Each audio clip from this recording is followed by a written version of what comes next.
Planong magtakda ng Department of Agriculture ng maximum suggested retail price sa pulang sibuyas at karneng baboy.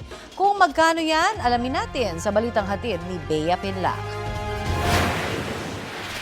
Hindi pa man nahihiwa ang mga panindang sibuyas na ito, mapapaiyak ka na sa presyo.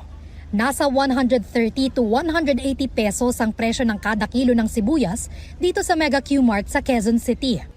Masakit. Actually, hindi lang naman talaga sibuyas ang mahal. Halos lahat ng gulay nagmamahal. Talagang napakahirap.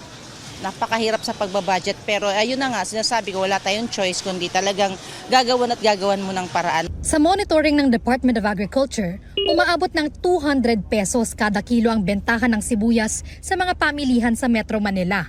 Marami naman daw ang supply ng imported sibuyas, kaya pinag-aaralan ng DA na magtakda ng 120 pesos maximum suggested retail price para rito sa susunod na linggo.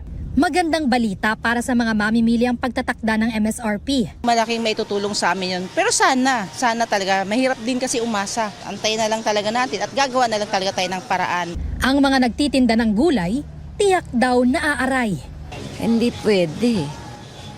Hindi na kami magtitinda niyan pagka yung presyo nila ang masusunod. Kasi ang puhunan namin 150 na eh. Pati presyo ng karning baboy posibleng lagyan ng MSRP. Palaisipan daw kasi sa DA kung bakit mataas ang presyo ng baboy lalo na ng liempo dahil mababa naman ang farm gate rates. Ang liempo talaga mataas. Kasi alam mo naman, mataas talaga kahit noon pa. Nangangamba naman ang ilang nagtitinda ng baboy sa posibleng epekto ng mababang MSRP sa kita nila. Sobrang tumal ngayon, sa totoo lang. Mas totoo, hindi kami kumikita ngayon.